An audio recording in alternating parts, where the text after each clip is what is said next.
Imagine walking into a room, and within just a few seconds, everyone turns their attention toward you not because of how you look or what you're wearing, but because of how you speak. Some people have this magnetic presence where every word they say seems powerful and inspiring, while others, even with great knowledge, fail to make an impact. This is the difference between simply speaking and speaking smart. Speaking smart is not just about words. It is about mastering the psychology of communication. When you speak with power, you are not just delivering information, you are creating emotions, building trust, and influencing people in ways that words alone cannot. Think about a friend who's about to miss out on a big opportunity. If you just say, "Don't skip this, it's important," they might ignore you. But if you say, "Remember how back in school we missed that one chance and regretted it later," this moment could feel the same if you let it pass suddenly. You're not just giving advice, you're triggering a memory, you're touching both their heart and their mind. That is the psychology of powerful communication. The first principle is that people don't really listen to words, they listen to feelings. When someone says, "I believe in you," those aren't just 4 words, they're a message of trust and confidence. When someone says, "You can't be trusted," those words can break someone's spirit. Your voice is a sword, but it can also be a healing touch. The key is learning when to cut and when to heal. Let me give you a story. A young boy struggled in school. Every time his teacher told him, "You're not good enough," he sank deeper into fear. But one day, a new teacher told him, "I know you have something special inside you. I'll help you find it." From that day on, the boy started working harder and eventually became one of the top students. The words were not magical. It was the psychology behind them that unlocked his potential.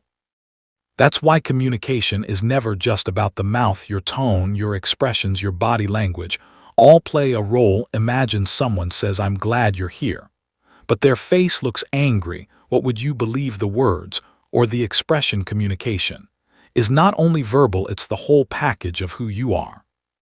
Now picture a leader standing in front of thousands of people saying, "We must work hard." The crowd may listen politely, but won't be moved. But if the leader says, "I remember when my father worked on the farm, sweating day and night so we could have food on our table. That is why hard work is our identity," suddenly the crowd feels connected. They clap, they cheer, because the story touched them, not just the message, but the emotion inside it. This works in daily life too. If you're presenting at work and you say the project increased by 10%, your boss may just nod. But if you say, "This project's growth is like the first rain that promises a good harvest," then you've turned numbers into a story, and stories always stick. But here's a secret: powerful communication isn't only about talking, it's about listening too. The best speakers are the best listeners. When you listen, you understand what's really happening in someone else's mind. Then, you shape your words to meet them where they are. Imagine your friend is upset. If you quickly say, "Don't worry, everything will be fine," they may feel ignored. But if you listen first and then say, "I understand why you feel this way, but I also believe you're strong enough to get through it," they'll feel comforted because you touched their emotions. Words also carry weight depending on how you choose them. If you say, "This task is difficult," it might discourage people. But if you say, "This task is a challenge and we're going to conquer it," it inspires energy. Positive words transform obstacles into opportunities. Confidence is the foundation. Without confidence, even the best words lose power. Picture 2 people giving the same presentation. The first one speaks hesitantly, avoids eye contact, and people lose interest. The second one smiles, maintains eye contact, speaks with energy, and even uses small examples. Suddenly, the whole room is paying attention. The difference is not knowledge, it's confidence. Confidence makes ordinary words extraordinary. Let me share another story. A company had 2 employees present a new idea. Both had the same facts. The first person spoke nervously and flatly. The audience got bored. The second spoke with energy, used relatable stories, and showed belief in his idea. The audience loved it and declared him the winner. It wasn't the information that mattered, it was the delivery. So what have we uncovered so far? Speaking smart is about touching emotions, telling stories, choosing the right words, listening carefully, and carrying yourself with confidence. These skills turn normal speech into powerful communication. that influences, inspires, and connects with people at a deeper level. And this is just the beginning. Think about this: the most powerful communicators in the world, whether they are leaders, entrepreneurs, teachers, or storytellers, all have one thing in common: they understand that communication is not about themselves. It's about the audience. When you speak smart, you are not trying to prove how intelligent you are. You are trying to make the other person feel understood, valued, and inspired. And that shift changes everything. Imagine being in a conversation where someone keeps talking only about themselves. You quickly lose interest. But if the same person asks you questions, listens to your answers, and then shares stories that connect with your experiences, you feel drawn to them. This is the psychology of influence. People like people who make them feel important. This is why great speakers often use the word you more than I. Think of Martin Luther King Jr. When he said, "I have a dream," he didn't stop there. He turned his dream into something everyone could see themselves. And he spoke directly to the hopes and struggles of the people. He wasn't just speaking, he was making every listener part of the story. Now let's talk about storytelling, because stories are the backbone of smart communication. Our brains are wired to love stories. In fact, when you listen to a story, your brain releases chemicals like dopamine and oxytocin. Dopamine keeps you focused. Oxytocin builds trust. This is why stories make your words memorable. Let me show you the difference. If I tell you communication is important, you may forget it tomorrow. But if I tell you about a man who couldn't land a job because he never learned to communicate well, and then about how once he mastered it, he became a top executive, you'll remember the lesson forever because the story carried the truth. Here's another angle: stories don't always have to be long. Sometimes a simple analogy can do the work. Imagine you're trying to explain teamwork. Instead of saying teamwork matters, you could say teamwork is like a basketball game. One player can be a star, but without the team passing, defending, and supporting, the game is lost instantly. People get it because you gave them a picture to hold on to. And when you tell stories, there's a golden rule: show, don't just tell. Instead of saying John was brave, you could say John walked into the burning house without thinking twice to save the dog. Instantly, the listener feels the bravery rather than being told about it. Another layer of powerful communication is tone and packing. Have you noticed that great speakers don't rush? They use pauses, silence, and rhythm as tools. Silence can be more powerful than words. Imagine you say, "I believe in you," and then pause and look into someone's eyes. The pause makes the words sink deeper. But if you rush through it, "I believe in you, let's go," it loses weight. Learning to control silence is like learning to add music to your words. Now let's shift to body language. Studies show that more than half of communication is nonverbal. Your posture, your eye contact, your gestures all speak louder than your words. If you say, "I'm confident," but you keep looking at the floor, nobody will believe you. But if you stand tall, shoulders back, smile, and look people in the eye even before you speak, you've already sent a message. A famous example is Steve Jobs. When he launched the iPhone, he didn't just stand behind a podium reading facts. He walked around, smiled, used his hands, raised his eyebrows, paused before key phrases. He turned a tech product into a story, into a performance. And that's why people still talk about those presentations. Another secret is mirroring. This is when you subtly reflect the other person's body language. If they lean in, you lean in. If they speak calmly, you slow down too. This makes the other person feel an unspoken connection. Psychologists call it rapport. And once rapport is built, persuasion becomes natural. And remember, communication isn't just for big speeches, it's in everyday life. When you ask for a raise, when you comfort a child, when you pitch an idea to a client, or even when you meet someone new at a party. Every one of these moments can be transformed by speaking smart. Let's make it practical. Suppose you're in a meeting and you want people to agree with your idea. Don't just dump facts. Instead, start with a story of a real customer who faced a problem. Then show how your idea solves it. Then paint a vision of how everyone will benefit. Suddenly people are nodding because you gave them emotion, logic, and vision together. That's the magic formula. Here, Another practice scenario: imagine you meet someone for the first time. Instead of saying, "Hi, I'm Tom, and I work in finance," you could say, "Hi, I'm Tom. I help people sleep better at night by making their money work for them." It's the same job, but framed as a story and instantly more memorable. The real mastery is this: powerful communication is not about perfection, it's about connection. People don't remember the exact words you said, they remember how you made them feel. If you make them feel understood, inspired, and respected, you will always be remembered as a powerful communicator. So far, we've seen how audience-focused storytelling, tone, body language, and emotional connection build the foundation of smart speaking. But there's still more to uncover. The psychology of influence goes even deeper. And the next step is to learn how to shape perception, how to create trust, and how to turn words into action. Think about this: trust is the currency of powerful communication. Without trust, your words are empty. But with trust, your words can move mountains. People don't just follow what you say. Follow what they believe about you. If they trust you, they listen. If they don't, they tune out instantly. So the question is, how do you build trust? Through the way you speak.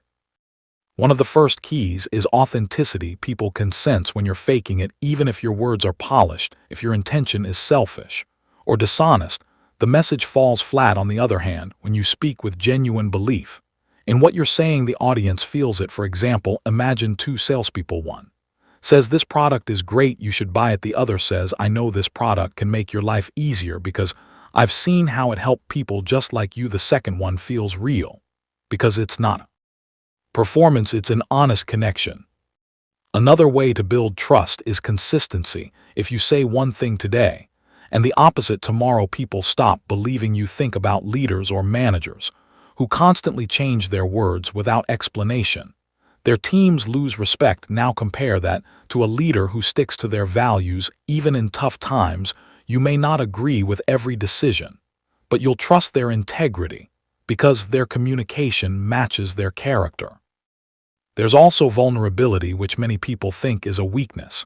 But in communication, it's a strength. When you admit mistakes or share struggles, people don't see you as weak, they see you as human and relatable. For instance, if a boss tells their team, "I made a mistake in judgment last quarter, but I learned from it, and here's how we'll do better," the team respects them more because honesty breeds trust. But trust alone isn't enough. Powerful communication also requires influence, and influence comes from shaping perception.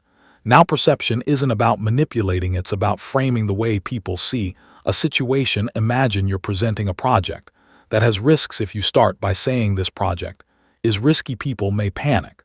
But if you frame it as, "This project is challenging, but here's how we can win," people see opportunity instead of danger. Same facts, different frame.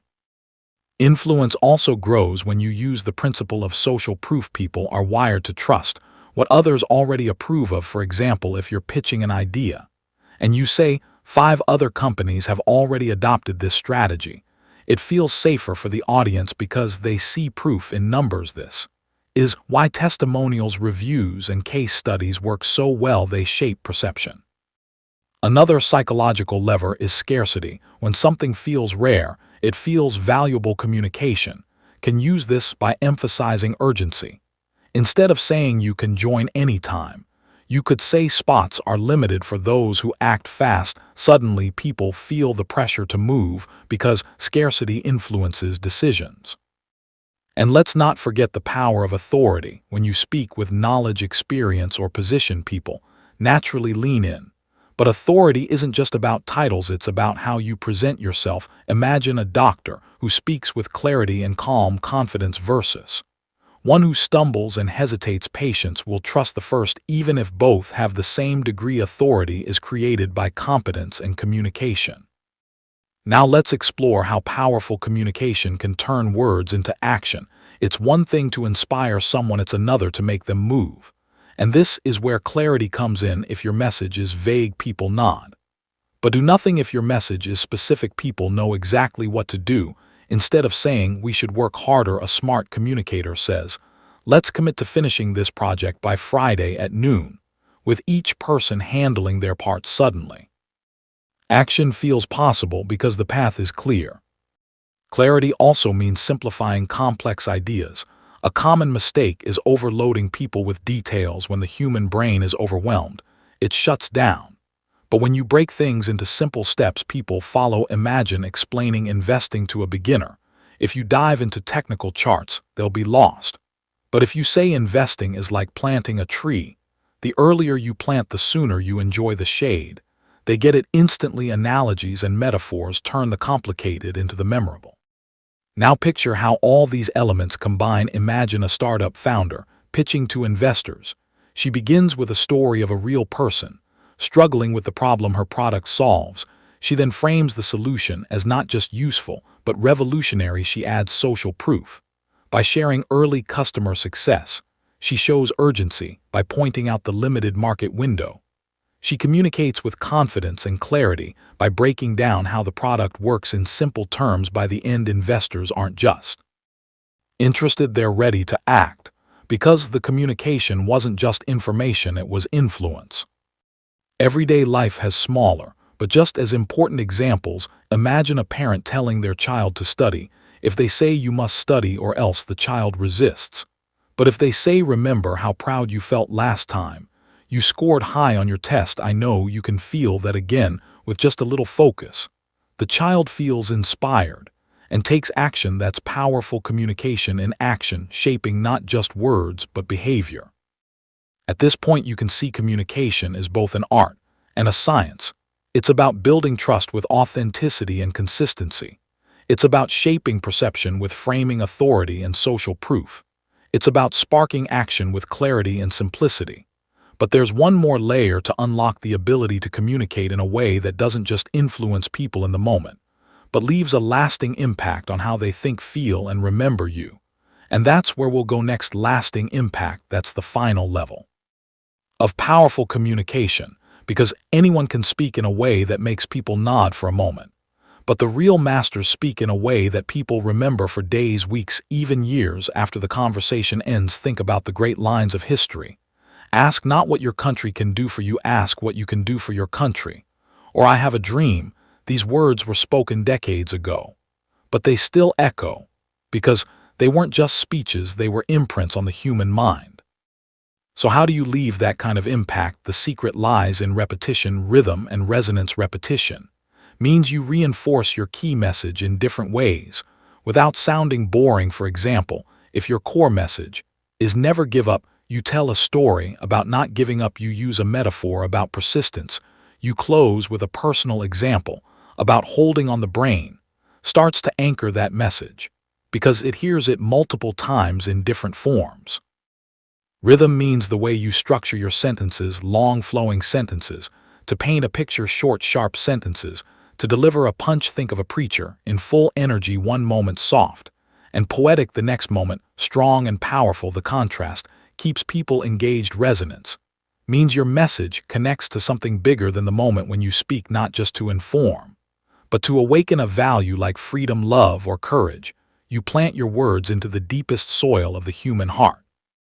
But leaving impact is not just for big speeches, it's for everyday life too. Think about a teacher who ends every class not with dry instructions, but with a phrase like remember, knowledge is the only treasure that grows when you share it. That phrase sticks. Think about a manager who tells their team after a hard week, you're not just employees, you're the reason this company moves forward. That moment lives in their minds. Powerful communication is not just what you say, it's what people carry with them after you stop speaking. Another way to create impact is through calls to action. Action is the bridge between words and results. When you finish speaking, always leave people with a next step. It can be small or big, but it must be clear. If you give a presentation, end with here are the 3 steps we'll take starting today. If you inspire a friend, end with let's start right now together. Words without action fade. Action makes them permanent. Now let's bring it full circle. We started with the hook of how speaking smart can change the way people see you, respect you, and follow you. And we've traveled through emotion, storytelling, body language, trust, influence, clarity, and impact. The truth is anyone can master this if they practice. It's not about having perfect grammar or a fancy vocabulary. It's about understanding psychology, connecting with emotions, and speaking from a place of confidence and authenticity. When you do that, your words become more than sound, they become power. So imagine yourself from this moment on in your next conversation, your next meeting, your next big opportunity. Instead of just talking, you pause, you feel the room, you shape your words like stories, you connect like a friend, you inspire like a leader. And you leave with people not just hearing you, but remembering you. That is what it means to speak smart. That is how you master the psychology of powerful communication. And if you want to keep growing on this journey, if you want more tools, more stories, more practical lessons, then make sure you subscribe, read, and stay connected with Success Hub channel, because your future depends not just on what you know, but on how powerfully you can share it. And the next step to mastering your success is right here with us.